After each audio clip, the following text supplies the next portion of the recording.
जो भी यहाँ आए हैं सभी को प्रणाम। देखिए,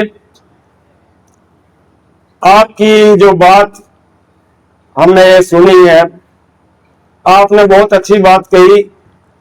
ये तो आप रट लगाई रखना कि हमें जमीन देनी नहीं है, इसकी कोई कीमत नहीं है। आपने लिखा जमीन हमारी माँ है, माँ ही है। माँ अपने बच्चों से सबसे प्यार करती है, इससे द्वेष भाव नहीं करेगी। इसलिए ये नारा ही बुलंद रखना। और 6 गांव से यहाँ पीड़ित हैं, 6 गांव से ही हम पीड़ित हैं, 6 गांव के ही हमारे भी पीड़ित हैं। और 1998 से अब तक लड़ाई बरकरार है, लड़ते ही रहे। लेकिन एक दिक्कत आई, उसे मैं आपको सावधान करना चाहता हूं कि अपने छोटे से भाई को भी बड़ाई समझना। ये मत समझना क्या कर लेगा हमारा, एक आध बीघे का जिम्मेदार है, वो आपको नुकसान कर देगा। उसे अपने बगल में रखना, उसे प्यार करना, चाहे पैर भी पकड़ने पड़ जा, उसे अपने साथ ही रखिए। ये इसी बात को करेंगे, फूट घेरो राज करो। अंग्रेजों की नीति बरकरार चली हुई है देश में, इसे मेटना है। और कौन मेटेगा? इसे किसान मेटेंगे, दूसरा कोई जिम्मेदार है ही नहीं। आप 80% हो देश में, किसान मजदूर लगा के 80% है, 20% शासन कर रहे हैं। आप कह रहे हैं कि सरकार सरकार किसने बनाई? आपने। किसने? किसको भेजा? अपने भाई को भेजा। और अपना भाई वहां जाके अपने तेवर बदल देगा, आपकी नहीं सुनेगा, आपका नहीं रहेगा वो। देखो कैसी व्यवस्था, आज देश व्यवस्था का गुलाम है। हम अपने इस आंदोलन में अपनी ही बात कहूंगा और इशारे तन आपको समझा रहा हूं कि जो मैं अपना दुख बयां करूं, आप अपने ऊपर डाल लेना। हम मुख्यमंत्री तक गए, वो भी विवश पाए। उन्होंने जाते हुए हमसे कहा कि यदि हम आपकी बात सुन लें और दे दें कुछ, तो सबको देना पड़ेगा, सब आंदोलन करेंगे। कलम टेकने की जगह बता देना, सरकार ने दिया हो या कोर्ट ने दिया हो। और यदि मैं नहीं कर दूं आपकी बात सुन के, तो आने वाली सरकार उस अफसर की नौकरी छीन लेगी जिससे मैं काम कराऊंगा। आप बताइए, मुख्यमंत्री भी विवश है, तो देश का जिम्मेदार कौन है? जिम्मेदार आप सब लोग हो। अपनी मां को सही सलामत रखने के लिए आप इस देश के हो जिम्मेदार, अन्नदाता हो। यदि आपका चावल, चीनी, मक्खन, घी, मावा बड़े बड़े शहरों में ले जा, तो 4 दिन में वे टाई बांधे हुए जितने भी हैं बड़े बड़े लीडर, 4 दिन में 4 पाई पे मरे पाने। आप प्राण पैदा करने वाले हो, लेकिन आप जो प्राण पैदा कर रहे हो ना, उसकी कीमत आप निश्चित नहीं कर सकते। जबकि एक माचिस वाला जब लिख देगा उस पर बनतुक साथी 2 रुपए, और आपको देने पड़ेंगे। आप बताइए कितनी बड़ा धोखा हमारे आपके साथ हो रहा है। इस जमीन को सीमित करते जा रहे हैं और छोटी कर देंगे, अनाज के लिए मोहताज हो जाएंगे। कहीं हाईवे निकाल रहे हैं, कहीं एहतिकाम कर रहे हैं, और लेंगे क्रीम रोड से दोनों तरफ लेंगे, हमारी मिली है। जब तक कुछ हमारे लोग नहीं समझ पाए और कुछ नहीं मानने चले गए और भैया बहकाए में आ गए, आज सबको कष्ट झेलना पड़ रहा है, सब दुखी हैं।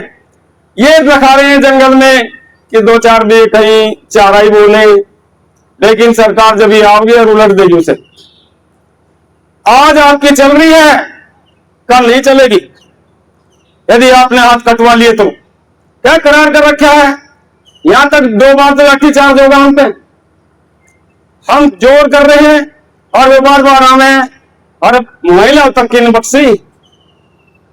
तो आपसे मैं एक विनती प्रार्थना कर रहा हूं कि हमारे ही भाई हमारे द्वारा चुने गए और पहुंचे हैं सत्ता में और हमारे ही खिलाफ कानून बना रहे हैं। अब आप देखिए, जितना वो भाई उतर के आओगा ना, वो कहेगा मेरी क्या गलती है, मैंने चुन के भेजा, मैं तो सरकार की बात करता ही, तुम अपना आप लड़ते। और हमारी गैर फिर लड़ेगा भी वो। एक एक्शन साहब से हमारी बात हुई, आप खुश हैं क्या? हमारी गैलत जास्ती हो रही है। बोले कि जो मैं भी आपकी जगह होता तो मैं भी लड़ता। मैंने एक कमरा बनाया, उसके आगे एक बरामदा बना लिया और हमारा भी अधिग्रहण हुआ। वो आप बरामदे के आगे ही दीवार निकाल रहे हैं, बताओ मैं निकलूंगा कहां से? तो आप सोचो, दुखी सब हैं पर व्यवस्था के गुलाम होंगे। और कैसे कर रही है सरकार? पहली सरकार ने यूं करा, हम भी यूं करेंगे। दूसरा बोले हम भी यूं करेंगे। हमारे बाबा जय गुरुदेव महाराज जी ने एक कहानी के रूप में बताई थी कि एक देश में ऐसी आफत आई, सूखा पड़ेगा, लोग दुखी हो।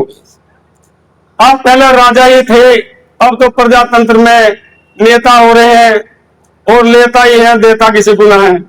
जिला मान लो चाहे बेशक विधानसभा का, मैंने भी इलेक्शन आना विधायक का, लेकिन हमने पहले ही कहा था कि हमारा संविधान हम अपने अनुसार चलेंगे, हम इसके अनुसार नहीं चलेंगे। यदि मैंने कोई गलती की, आपने भेज दिया जिता के, तो हमें कौन तारेगा? तारने का अधिकार इन्होंने छुपा रखा है, जिताने का दे रखा है। हमने तारने का अधिकार दिया, रिटर्निंग अफसर के आगे ही लिख के दिया कि देखो यदि मैं गलती करता हूं और जो घोषणा पत्र में हमारे वादे हैं इससे अलग चलूं तो तारने का अधिकार आपको है। ऐसे इतने नहीं करेगा कोई, इतना आपकी ताकत जो है खराब होती जाओगी, कमजोर पड़ते जाओगे। तो कहने का मतलब यू है, जब अकाल पड़ गया तो राजा को चिंता हुई प्रजा की कि प्रजा दुखी है, इसका समाधान कैसा हो। उन्होंने एक जोस्ती से पूछी कि भाई देश में अकाल पड़ रहा, कैसे दूर हो? क्योंकि एक पंडित को बैठाओ और वो जप करेगा, पहाड़ी पे बैठाओ। पंडित जी बैठा दिए जाएंगे। पंडित जी ने सोचा कौन सा जाप करूं, यदि वो करा और ना कुछ हुआ तो राजा मुझे दंडित करेगा। बस यही करता रहा, क्या करूं क्या ना करूं, क्या करूं क्या ना करूं, यू ही मंत्र होगा बस जी। शुरू रट लगी, क्या करूं क्या ना करूं, क्या ना करूं क्या ना करूं, भाई यही चलता रहा। राजा गए कि दुख तो टला नहीं है, जाके मैं देखूं, जोस्ती से पूछूंगा कैसे टला ये दुख तो फिर क्या ऐसा का सही है। जाके उन्होंने कहा कि ये गलती कर दी, दूसरा पंडित और बैठा दू। दूसरे को ले गए, वो पानी में बैठा दिया। अब दूसरा ये देख रहा कि पहला कौन सा मंत्र पढ़ रहा है। कभी तू अलग पढ़ने लगे, तेरी जान कुछ हो जा। बस उसने कही क्या करूं क्या ना करूं, भाई कर तो कुछ नहीं रहा, पर चल तू भी इसकी लंबी लाइन में लग जा। क्या करूं क्या ना करूं पहले ने कही, दूसरा बोले जो तू करे सो मैं करूं, जो तू करे सो मैं करूं। कोई मंत्र पढ़ने लगा। अब मंत्र तो कोई पढ़ नहीं रहा था, दुख जाता कैसे।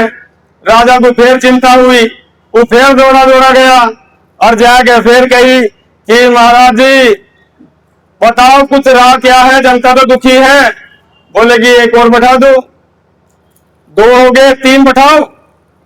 तीन पहुंचा दिए, तीसरा पहुंचा। अब उसने देखा, देखूं भाई कैसे कैसे मंत्र पढ़ रहे हैं। पहला बोला क्या करूं क्या ना करूं, दूसरा बोले जो तू करे तो मैं करूं। उसने कहा भाई भाई मंत्र तो पढ़ नहीं रहे और काम खराब हो रहा भाई, पर काम चलेगा नहीं। तू भी इसी रट में रहिए, जब इनका कुछ ना बिगड़ा तो तेरा क्या बिगड़ेगा। देखते रहिए, देश की व्यवस्था के बारे में बता रहा हूं मैं, ये कहानी भी मत समझना। अब वही चल रहा है। बस पहले में कि क्या करूं क्या ना करूं, दूसरा बोले तू करे सो मैं करूं, तीसरा बोला यह धांधली कब तक चलेगी, ये धांधली कब तक चलेगी। अब कैसे दुख चले जी, दूर कैसा हो दुख जब मंत्री नहीं पढ़े जा रहे। अब राजा को फिर चिंता हुई। राजा फिर भाग के गया जोस्ती से कही भाई दुख गया नहीं, जनता दुखी है, क्या करूं मैं, मुझे रोटी अच्छी नहीं लग रही। पहला राजा ऐसे ही करते थे, जाकर देखते थे गांव में कौन दुखी है, और उनके हिसाब से कोई जाति धर्म नहीं था। वे तो देखते थे गरीब और अमीर दो जाति बनाई कि गरीब को दे दो और अमीर को खाने दो। आज नहीं हो रहा ऐसा। आज तो अमीर गरीब, जो गरीब को तो बेचारे को मिल नहीं रहा। अमीर ले जा खाए के बोरी की बोरी, कितने जुल्म की बात है। कौन जिम्मेदार है इसका? आप बोले कि 3 खतरनाक हैं, आज चौथा भेज दिए। आज चौथा भेज दिया जी, पहुंचा 4 नंबर का। उसने देखा, देखो पार्टी पे कैसे कैसे पंडित जी बैठे हैं। पहला देखो कौन सा मंत्र पढ़ रहा, हमने माला निकाली लंबी लंबी, क्या करूं क्या ना करूं। दूसरा बोले तू करे सो मैं करूं। तीसरा बोला यह धांधली कब तक चलेगी। चौथा बोला वह कर कुछ नहीं रहे, ये तो भैया परेशानी कर रहे हैं, दुख जाओगा नहीं, ये तो वैसे खमो खाम के लुटेर मच रहा है। बस जैसे ही उन्हें कि अब तो पढ़न दे नहीं, मैं भी इस लाइन में लगा रहूंगा। इसलिए क्या करूं क्या ना करूं। दूसरा बोला जब तू करे सो मैं करूं।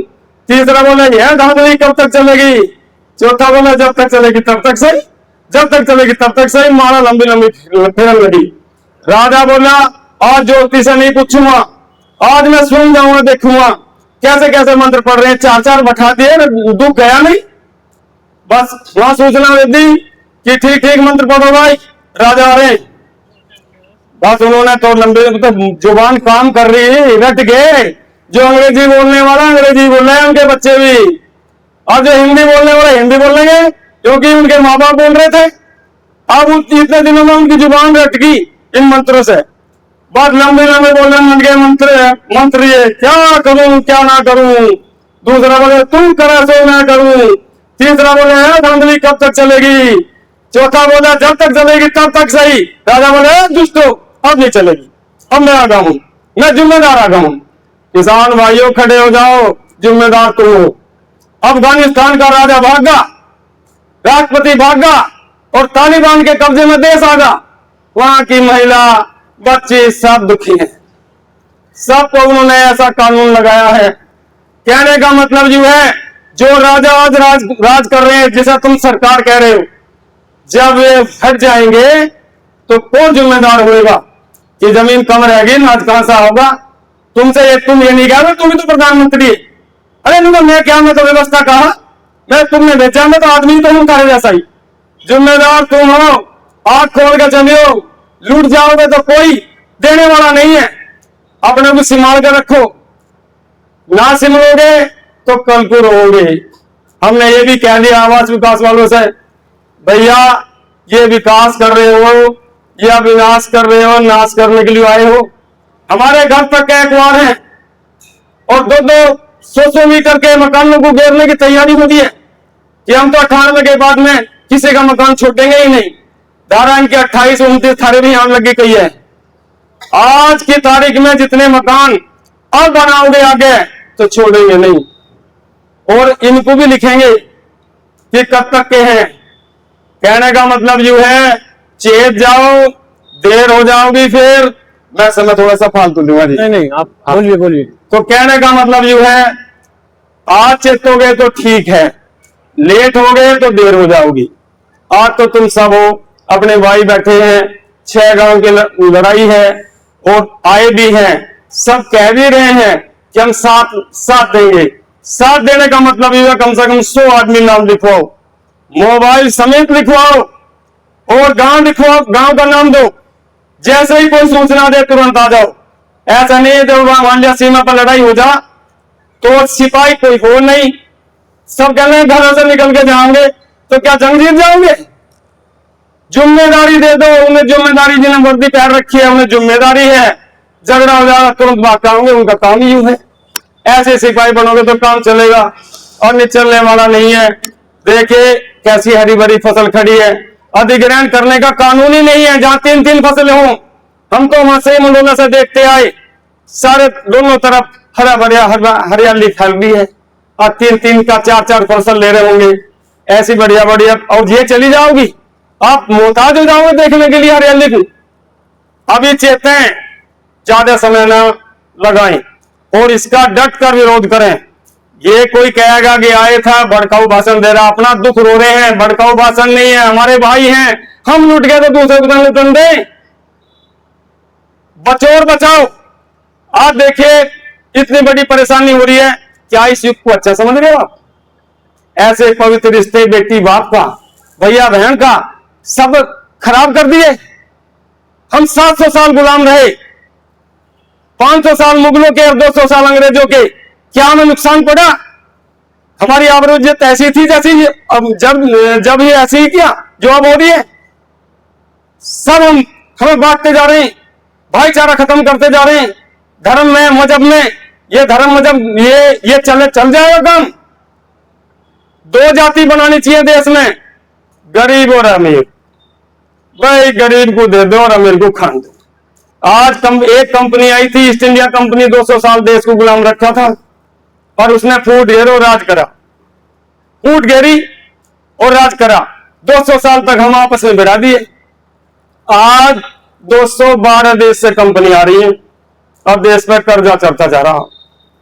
आम आदमी जो गांव का आदमी है उस पर भी इतना पैसा कि एक फैक्ट्री चला सकता है, लेकिन डरिया पैसा निकाल नहीं रहा कि मेरे से नहीं पूछेंगे कहां से होगा। अरे 100 साल के लिए कम से कम इसे फ्रेश कर देते, काले धन को सफेद कर देते कि भाई कहीं से नहीं पूछेंगे भाई कहां से लाए तुम पैसा, किसी से नहीं पूछेंगे। आप पैसा लाओ और कंपनी लगाओ, पर इन बच्चों को काम दे दो जो 12वीं पढ़ के जाओ। अप्लाइमेंट एक्शन काम देगा?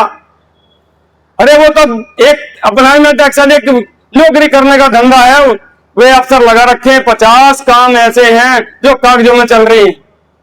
देखिए तुम्हारी कोई पुलिया बने या पुल बने या सड़क बने, ये निगाह में मत रहना कि 1005 से मुझे ईंट मिल जा, 1-2 कट्टा मिल जा।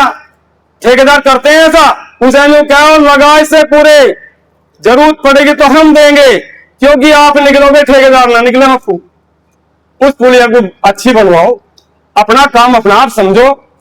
और मेरा कहने का उद्देश्य है, देखिए सोने की सड़क बना देंगे ये, यदि आप और हम लोग ना रहेंगे यहां देखने वाले, तो क्या फायदा उस विकास का? क्या किसान केला बेच सकता है रोड पर आके? उसकी इज्जत पर दाग लगता है इस बात का। हम दूसरे को दे देंगे तो छाती सीना तान के रहेंगे, लेकिन हम मांगना नहीं चाह सकते। मांगेंगे तो कहेंगे किसान बन रहा, अनाज घर में मिला है। तो कहने का मतलब जो है, आप जोर लगाएं और भैया हमारे से तो भगाना आयो, लड़ाई लड़ रहे हैं उसकी कुछ वहां नाजायज हुआ है। कैसा नाजायज हुआ है कि कुछ लोगों की, मान लिया हमारी 10% जमीन डेवलप करके वापसी देनी थी, क्या लगे 6% देंगे। कुछ लोगों को 10-20 करा के बोर्ड से पास करवा लाए। हमने कहा इनकी 10 कैसे हुई, इनकी बोर्ड से पास करवा लाए। और एक अजीब बात सुनो,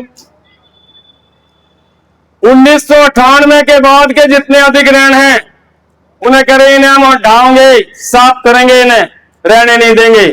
लेकिन 2010 में कुछ चंद आदमियों को, क्योंकि गद्दार यहां 100 में से 90 होते हैं, 10 ही जन्म ले यहां वीर तो जो सामने रहे। क्या अंग्रेजों से जो युद्ध हुआ, लड़ाई हुई, स्वतंत्रता आंदोलन, क्या सब लड़े थे? उसमें वीर भगत सिंह जैसे, सुभाष चंद्र बोस जैसे सामने जब ही गए भाग के, वैसे न डरते हुए। और आपकी ताकत थी वो, 80% लोगों की ताकत थी जो चले गई। उन्होंने जब ही सोचा कि जाना पड़ेगा भैया। क्यों? क्योंकि जो बड़ी ताकत है जो गांव में रहती है, जो 80% है जो किसान मजदूरों में जग गए भैया, अब जाना पड़ेगा। तब उन्होंने यहां ये अपनी नीति थोप गए कि हमें इतना पैसा चाहिए, इतना मांस चाहिए, और यस कर लिया, यस कर रखा है। गांधी नीति से अपना ये आंदोलन चलाना, हिंसा मत करना। देखिए हमारे बच्चे हैं जो पुलिस में भी हैं और एसडीएम वगैरह कोई भी है, मजबूरी के सीट पे बैठे हैं। और भैया जरूरी है व्यवस्था चलाना भी, चाहे बेशक वो खराब ही हो, पर व्यवस्था चलाना भी जरूरी है। आपको कोई परेशान करेगा तो आप थाने कचहरी तो जाओगे ही। तो कहने का मतलब जो है, हिंसा नहीं करनी है, हिंसक काम करना है और संगठित रहना है। और कहीं भी धरना दे, खड़े मत होना, बैठ के रहना। यदि खड़े हो गए तो सोचेंगे तमाशगीर आए हैं, लाठीचार्ज हो जाएगा।